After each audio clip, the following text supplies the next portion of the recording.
All right, Isaiah, let's break down this offense. Start with the quarterback position. Obviously, probably the best combination of, we've seen Michigan stable in regards to the starting position during the Harbaugh era, knowing who that guy's going to be. But when you match the stability of the position from the starter's spot and match it with the dynamic playmaking ability, this is about as good as it's been under Jim Harbaugh. Oh, absolutely. And I think that J.J. McCarthy is actually quite a bit underrated, right? Because a lot of people will look at what the season was as a whole. And I know you are kind of what your stats are in a lot of ways. But, Michigan wasn't exactly just letting him go out and do kind of whatever, right? Like he has the capability. We saw it in the Ohio State game. We saw it in spots in the Purdue game. We saw it in spots just kind of throughout the season. Started off the year last year being incredibly accurate, and then it kind of fell off in the middle of the season all the way up until the end. So there became a narrative that he was just kind of okay. But people forget he's a former 5-star. He can make every throw that you want him to, and he's really shown that in just kind of spots. And that was just his first year as a starter, so the training wheels were still somewhat on, even though he won the job over Cade McNamara. Certainly an improvement over McNamara last year, but not a guy that people are looking at necessarily as one of the top quarterbacks.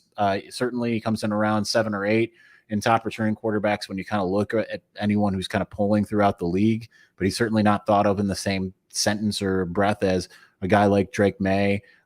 Sam Hartman's probably thought a little bit higher than he is, but has all of the capability in the world, and now has the full command of the playbook, and kind of finally knows what it takes a little bit more than he did. I think that TCU game, Jim Harbaugh said in the spring ball session we had with him, that was a season in a game, right? Like he gave the game away and really put the team on his back and came really close to getting back into it after throwing 2 pick sixes, threw for 343 yards and 2 touchdowns to go along with his 2 pick sixes. So pretty incredible stat line if you could eliminate the 2 giant mistakes. So now he's looking to go into a year with a really, honestly, another schedule that just isn't very good, both non-conference as well as a lot of the teams that Michigan plays in the Big Ten this year.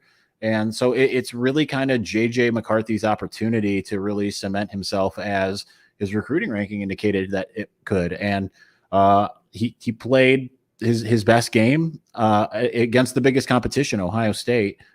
So it'll be interesting to see how he takes that big step forward. If, according to just everyone that's come out of Schembechler Hall, they have utmost faith and confidence that and they expect to throw the ball more as a result of having that dynamic talent that honestly Michigan probably hasn't had since, may he rest in peace, Ryan Mallett. Yeah, so the point that you're hitting on right there is one of 2 narratives that kind of followed J.J. McCarthy through the 22 season and the entire Michigan passing attack.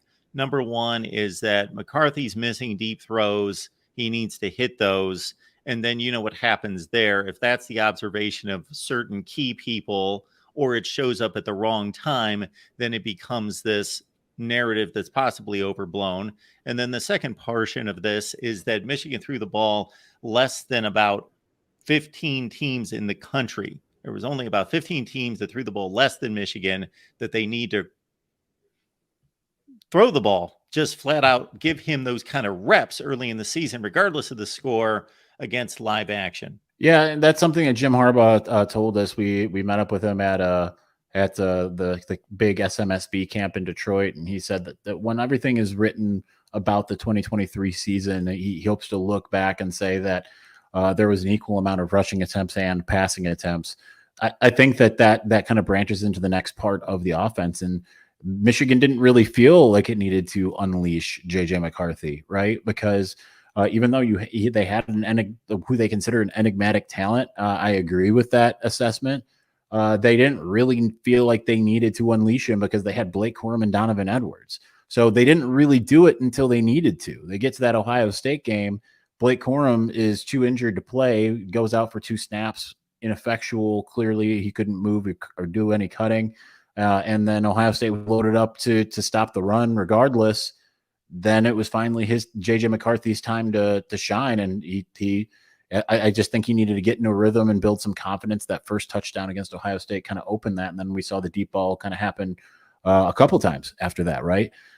So that said, I mean that Michigan hasn't really felt the need like it needed to air it out because they have who's considered the best 1-2 punch and running backs in the country and the best offensive line in the country. So it's kind of one of those things where if you have that in your arsenal, you kind of go back to the Woody Hayes statement.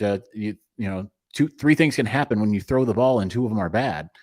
So you want to put the ball in the hands of your best playmakers, and certainly the running backs last year were. So it's just a matter of Michigan kind of figuring out what's their best course of action, and JJ McCarthy handing the ball off to them last year felt like that was the best course. Whereas this year they feel, all right, we still need to get our running backs involved because we have all of this talent, but we also need to utilize the talent that JJ McCarthy has this year and make us a little bit more unpredictable. Folks, we ask that you would like the video, share these videos out on social media. Folks don't always know that we are here talking college football, talking Michigan football with all of you, unless you extend that offer. So let folks know that we're here talking college football with all of you, and subscribe right here at the Voice of College Football. Get on over to Isaiah's site. Wolverines Wire is where you can find Isaiah and his work on Michigan football.